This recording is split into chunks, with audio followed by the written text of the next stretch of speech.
नमस्ते बच्चों, कैसे हैं आप सब? जरा मुस्कुराइए। आप सभी को पता है हम इकाई 3 जरा मुस्कुराइए की चर्चा पिछले क्लास में कर चुके हैं। आज हम अभ्यास में प्रश्न नंबर 3, 4 और 5 इन तीनों प्रश्नों की चर्चा विस्तृत रूप से करेंगे और समझेंगे कि आपको उसमें क्या करना है और उसमें क्या-क्या आपको पढ़ना है। चलिए तैयार हो जाइए, अपनी पाठ्य पुस्तक निकाल लीजिए और चलिए देखते हैं कि अभ्यास के प्रश्न नंबर 3 में आपके पाठ्य पुस्तक में से आपको क्या सीखना है।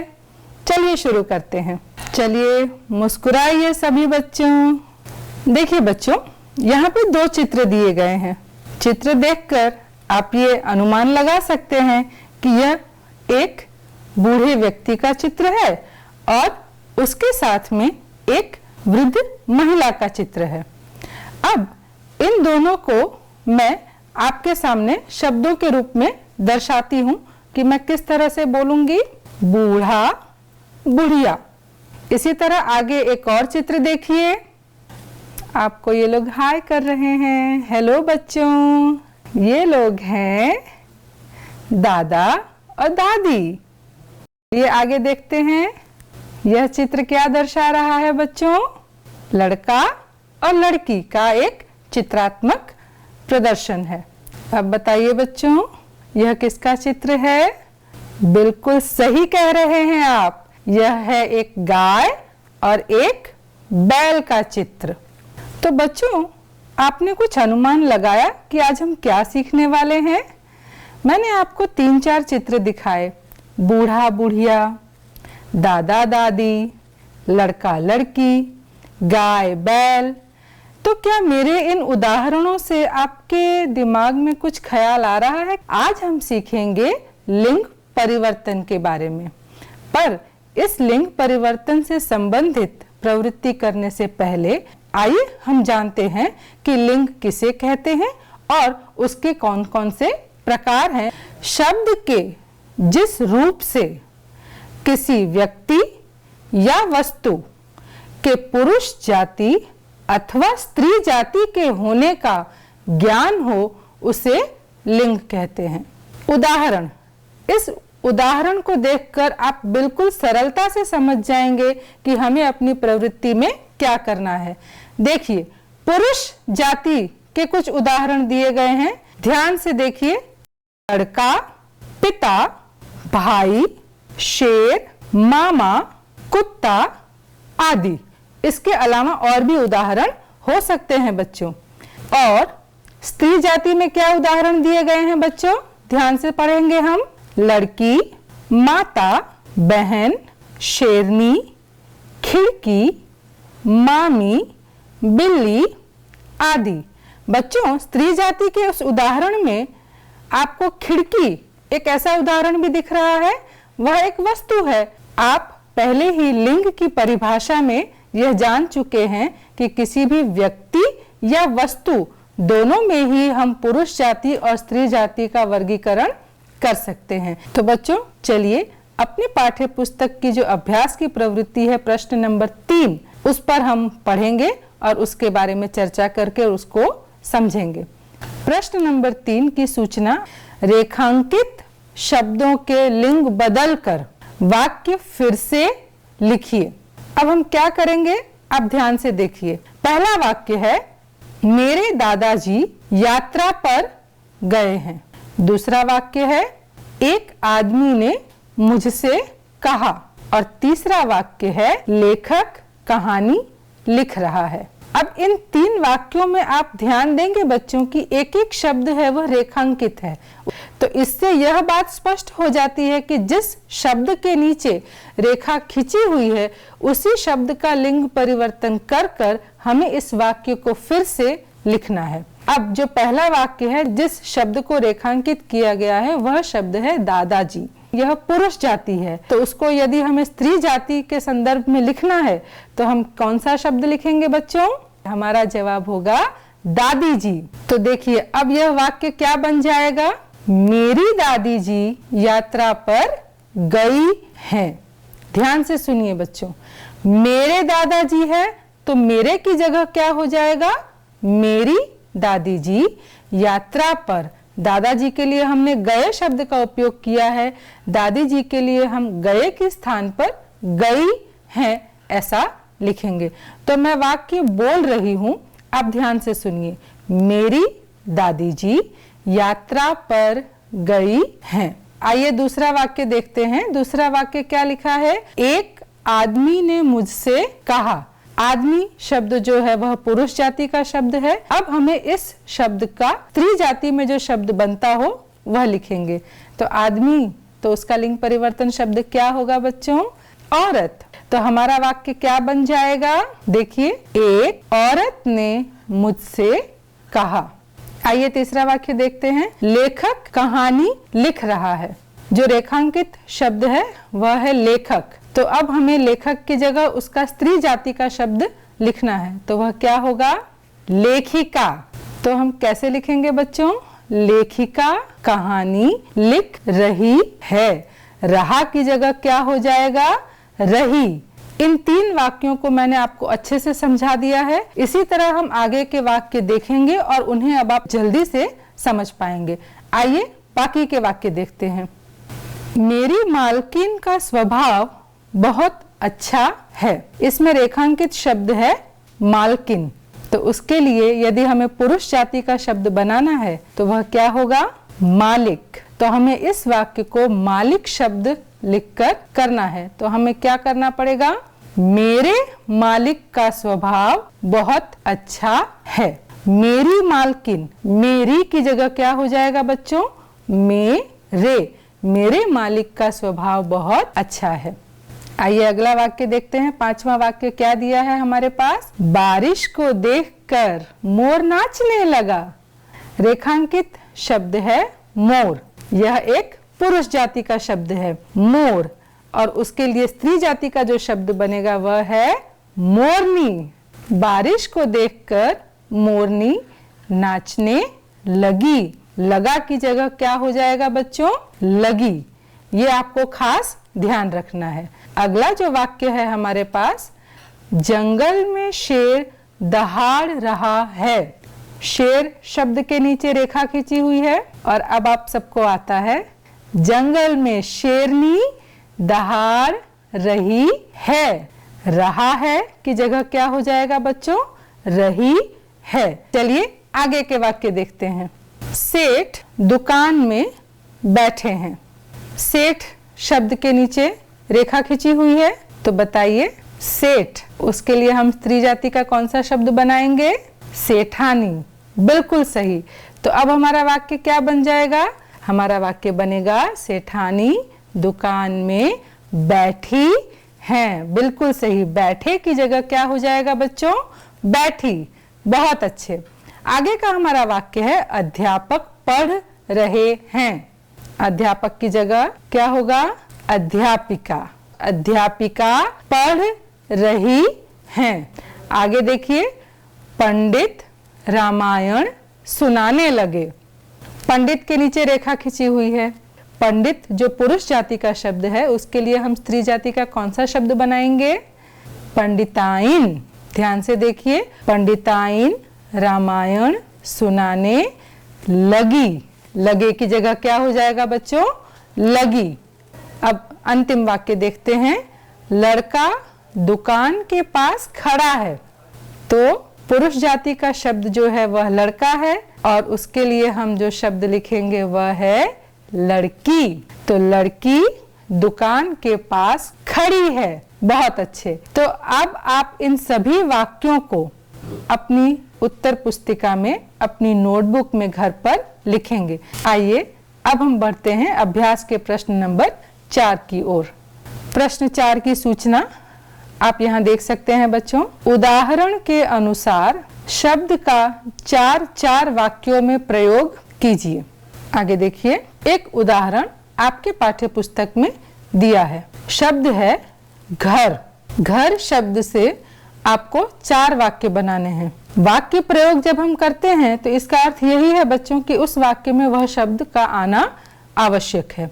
यह उदाहरण दिया गया है। हम वाक्यों का पठन करते हैं। मेरा घर सूरत में है। दूसरा वाक्य देखिए, मुझे अपना घर बहुत पसंद है।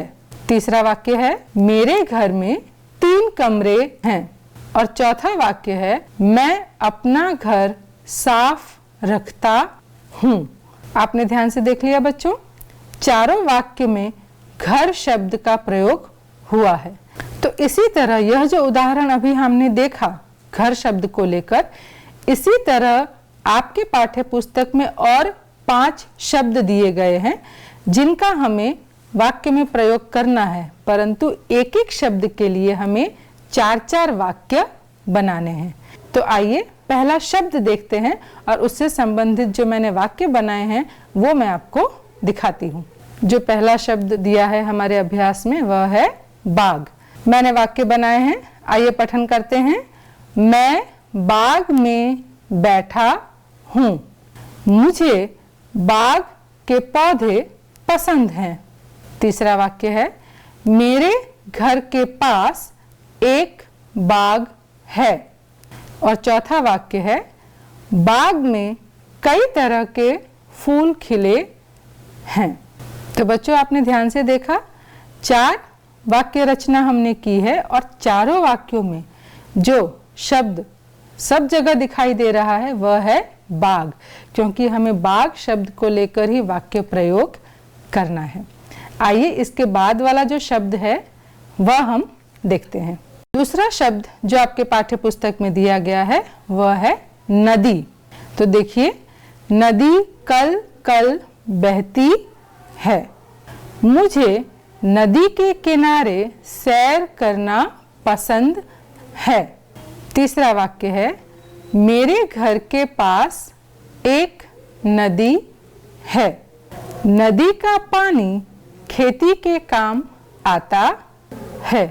तीसरा शब्द जो दिया है वह है दोस्त। तो आइए देखते हैं कौन सा वाक्य बनाया है हमने। मेरा दोस्त बहुत अच्छा है। मुझे अपना दोस्त पसंद है। तीसरा वाक्य है मेरा दोस्त मेरी मदद करता है। और चौथा वाक्य है दोस्त के काम में हाथ बटाना चाहिए। तो बच्चों 3 शब्दों के वाक्य प्रयोग हमने देखे, बाग, नदी और दोस्त। पाठ्य पुस्तक में 5 शब्द दिए गए हैं। बाकी 2 शब्द जो हैं उनका वाक्य प्रयोग आपको अपने आप खुद से करना है। चलिए मैं दिखाती हूँ वो 2 शब्द कौन से हैं। जो चौथा शब्द दिया गया है वह है पसंद, और जो 5वां शब्द दिया गया है पाठ्य पुस्तक में वह है कहानी। तो पसंद और कहानी, इन 2 शब्दों से संबंधित 4 वाक्य आपको स्वयं बनाकर अपनी कॉपी में लिखने हैं। और शर्त वही रहेगी, मात्राओं की भूल ना हो तथा बहुत ही सुंदर हो। आपको मैंने उदाहरण में 3 शब्द बता दिए हैं, बाग, नदी और दोस्त। और एक उदाहरण जो घर शब्द के लिए है वह तो आपके पाठ्य पुस्तक में ही है। ठीक है बच्चों, तो यहाँ पर हम प्रश्न 4 अभ्यास जो है वह पूर्ण करते हैं। और आइए अभ्यास के अंतिम प्रश्न नंबर 5 की ओर चलते हैं। परंतु उस प्रश्न की तरफ चलने से पहले एक छोटी सी कहानी आपसे बांटना चाहती हूँ, आपको सुनाना चाहती हूँ। एक बार एक जगह पर एक दुकान के सामने कुछ मित्रों का समूह खड़ा था। 4-5 मित्र वहां पर बैठकर गप्पे लड़ा रहे थे, एक दूसरे से बातें कर रहे थे और आनंद कर रहे थे। उन्हीं मित्रों में से एक मित्र जो है वह बहुत बड़ी बड़ी बातें कर रहा था कि मुझे सभी खेलों के बारे में सब कुछ पता है, सारे खेल के नियम मैं अच्छे से जानता हूँ। कबड्डी में ऐसा होता है, क्रिकेट में ऐसा होता है, हॉकी में इस तरह से खेला जाता है, इस खिलाड़ी का यहाँ घर है, इस खिलाड़ी ने इतने 6 मारे हैं, इस खिलाड़ी ने इतने मैच जीते हैं, वगैरह वगैरह बहुत सारी बातें।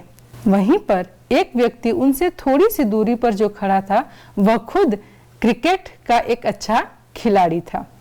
जब वह उसकी बातें सुन रहा था, मैंने जो आपसे बातें कही उससे ज्यादा भी और सब बातें वे मित्र कर रहे थे, पर जब उस व्यक्ति ने वह बातें सुनी तो उसने सोचा कि अरे इसको तो कुछ ज्ञान ही नहीं है खेलों के बारे में, और सारी जो बातें वह अपने मित्रों से कह रहा है अपनी बड़ाई हाँकने के लिए, वह सब तो अधूरी है और आधी तो गलत भी है। तो वह ऐसा क्यों कर रहा है?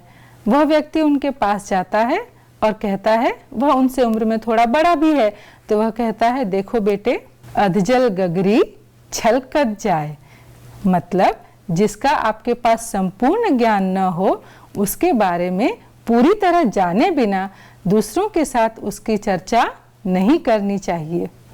और उन्होंने समझाया कि यदि हमारे पास ज्ञान अधूरा हो तो वह ज़्यादा खतरनाक होता है। अज्ञानी होना एक बात है कि आप ज्ञान अर्जित कर सकते हैं, ज्ञान पढ़कर पा सकते हैं, पर अधूरा ज्ञान, गलत ज्ञान किसी को देना, उसके लिए यह कहावत प्रसिद्ध है, अधजल गगरी छलकत जाए। एक और कहावत इसके लिए कही जाती है, थोथा चना बाजे घना।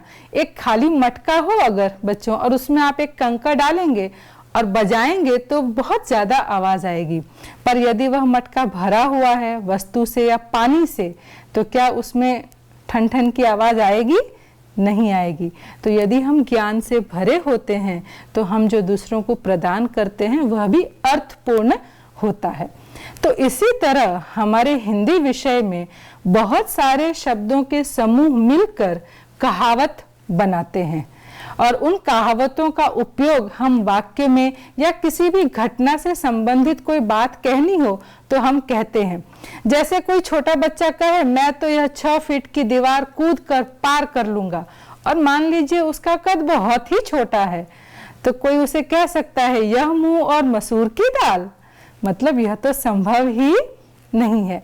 तो इस तरह की कहावतें हर भाषा में पाई जाती हैं, हिंदी विषय हो, अंग्रेजी हो या गुजराती हो। आपके माता पिता भी, आपकी जो घर की बोलचाल की भाषा है गुजराती, उसमें कई सारी कहावतें, जिन्हें हम गुजराती में कहवतो ऐसा कहते हैं, इनसे आप परिचित होंगे।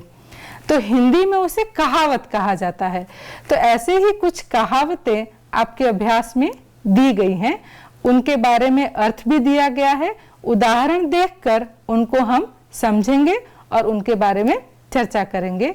तो आइए बढ़ते हैं प्रश्न नंबर 5 की ओर। अधजल गगरी छलकत जाए, इसका उदाहरण मैंने आपको दिया। अब आइए देखते हैं हमारे अभ्यास का प्रश्न। सूचना इस प्रकार है बच्चों, कहावतों के अर्थ दिए गए हैं, कक्षा में उदाहरण देकर चर्चा कीजिए। पहली कहावत जो आपके पाठ्य पुस्तक में दी गई है, अक्ल बड़ी या भैंस, और उसका अर्थ दिया गया है, शरीर बड़ा होने की अपेक्षा अक्ल बड़ी होती है। शरीर बड़ा होने की अपेक्षा अक्ल बड़ी होती है। एक छोटा सा उदाहरण दूंगी आपको बच्चों। एक पहलवान है, वह ऊंचा कद है और शरीर भी खूब एकदम सुडौल है। वह अपने घर में कसरत का अभ्यास कर रहा था। उसके कक्ष का दरवाजा खुला था। एक बिल्ली और उसका छोटा सा बच्चा बार बार उसके रूम में आ रहे थे और जा रहे थे, जिससे उसके कसरत के अभ्यास में विघ्न पड़ रहा था। तो उसने सोचा कि मैं इन बिल्लियों को भगा दूंगा और दरवाजा बंद कर दूंगा तो उन्हें भी खेलने में बुरा लगेगा, वे खेल नहीं पाएंगी। तो उस पहलवान ने क्या किया, दरवाजा बंद कर दिया और अपने उस कक्ष के दरवाजे में 2 छेद किए। एक बड़ा छेद बड़ी बिल्ली के जाने के लिए और एक छोटा छेद उसके बच्चे के आने जाने के लिए। उसने सोचा इस छेद में से वे बिल्लियां आएंगी और जाएंगी, जिससे मुझे ज्यादा विघ्न नहीं पड़ेगा। पर यहाँ पर हमारी कहावत आती है, अक्ल बड़ी या भैंस। वह पहलवान यह भूल गया कि बड़े छेद में से जो छोटी बिल्ली है वह भी तो जा सकती है, उसके लिए एक अलग छोटा छेद करने की आवश्यकता नहीं है। उसे जबरदस्ती अपने दरवाजे में 2 छेद किए, जिससे दरवाजा भी बिगड़ गया और उसने अपनी अक्ल का इस्तेमाल नहीं किया। इसलिए शरीर बड़ा होने से अक्ल भी बड़ी हो जाती है, ऐसा नहीं होता। शरीर बड़ा होने की अपेक्षा में अक्ल बड़ी होती है। आइए अगली कहावत देखते हैं। अगली कहावत जो दी गई है वह है, आसमान से गिरा खजूर में अटका। उसका अर्थ दिया है एक के बाद एक विपत्ति में फंसना। विपत्ति का अर्थ क्या होता है बच्चों? मुसीबत। एक के बाद एक मुसीबत में फंसना। एक उदाहरण देती हूं आपको मैं।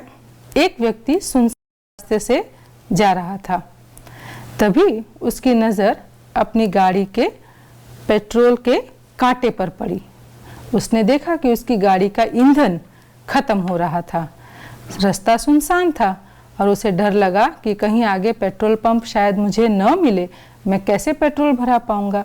अभी वह इसी चिंता में ही था और थोड़ी दूर ही उसने अपनी गाड़ी चलाई कि गाड़ी का जो टायर है वह पंचर हो गया। अब उसने अपने आप से कहा, आसमान से गिरा खजूर में अटका। अभी तो एक विपत्ति से मैं निकला ही नहीं कि दूसरी विपत्ति आ गई। तो ऐसा कुछ जब हमारे साथ होता है, हम एक मुसीबत से निकलने का प्रयास कर रहे हैं और अभी उससे निकल ही नहीं पाए हैं, तब तक हमारे पास दूसरी मुसीबत आ जाती है।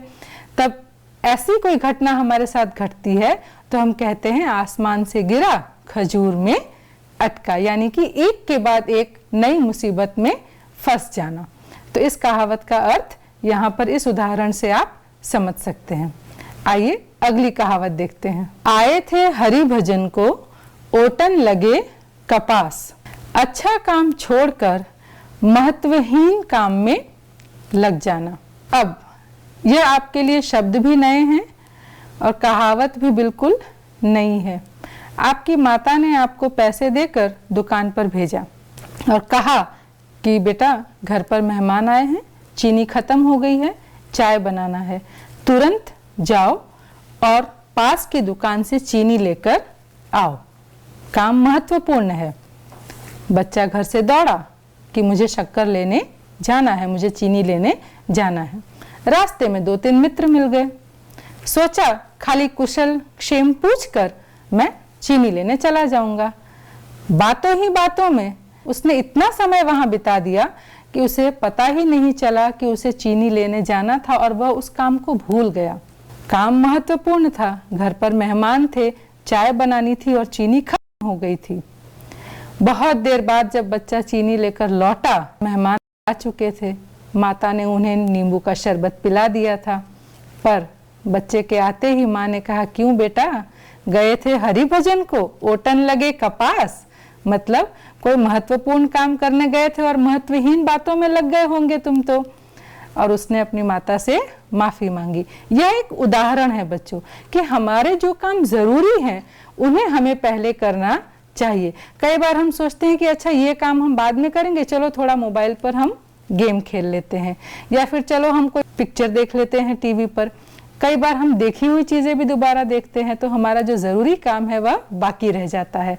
तो ऐसा हमें नहीं करना चाहिए, और यदि हम करते हैं तो लोग हमारे लिए यह कहावत अवश्य कहेंगे कि गए थे हरि भजन को, ओटन लगे कपास। तो आप इस कहावत को अच्छे से समझ गए हैं। यदि आपका मित्र या आपके मित्र समूह में कोई ऐसी हरकत करे तो आप यह कहावत उस पर लागू कर सकते हैं।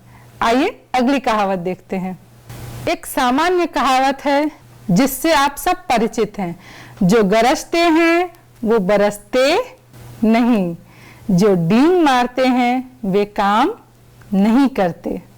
है ना बच्चों? आपका मित्र कोई बहुत बोलता हो, मैं ये कर दूंगा, मैं वो कर दूंगा, मैं तो ऐसा कर सकता हूँ, मैं तो वैसा कर सकता हूँ, लेकिन आपको पता चले कि सच में तो यह कुछ भी नहीं कर सकता। जो गरजते हैं वह बरसते नहीं। चलिए अब हम अंतिम कहावत देखते हैं। जैसी करनी वैसी भरनी, जो जैसा करते हैं उसे उसी के अनुसार फल भुगतना पड़ता है। बिल्कुल सही है बच्चों, आप जैसा करोगे वैसा भरोगे। इसका मतलब यही है कि हमें अच्छे काम करने चाहिए। कई बार हम दूसरे का यदि अपमान करते हैं तो हमें एहसास नहीं होता कि यह चीज हमने सही किया है या गलत किया है, लेकिन अगर कोई ऐसी घटना हमारे साथ घटे कि वही व्यक्ति एक दिन हमारे सामने ऐसी परिस्थिति में आ जाए कि वह हमारा अपमान करे, तब हमें एहसास होता है कि हमने भी इसके साथ गलत किया था। जैसी करनी वैसी भरनी। तो इस तरह से सभी चीजें आपको जो है अच्छे कार्य की तरफ ले जाएं, वही चीजें आपको करनी चाहिए। नहीं तो यदि कोई नहीं देख रहा हो तो भी हमारी प्रकृति का जो एक वेग है, प्रकृति का जो पावर है, ईश्वर है, वह तो हमारे कार्य को निरीक्षण करता ही है। तो अपने आप से सच्चे रहिए, अपने मन से सच्चे रहिए और अपने कार्य को अच्छे ढंग से ही करिए। यहाँ पर जो हमारी इकाई 3 जरा मुस्कुराइए है, वह इकाई हम समाप्त करते हैं। इस इकाई में हमने क्या क्या पढ़ा है बच्चों? हमने चुटकुले पढ़े, हमने यह भी देखा कि किस तरह से आप सामयिक और समाचार पत्र से चुटकुलों का संग्रह कर सकते हैं, हमने मुहावरे पढ़े, हमने कहावतें पढ़ी और हमने वाक्य प्रयोग करना सीखा। अब आज का आपका गृह कार्य तो पता है, लिंग परिवर्तन के सभी वाक्य आपको लिखने हैं।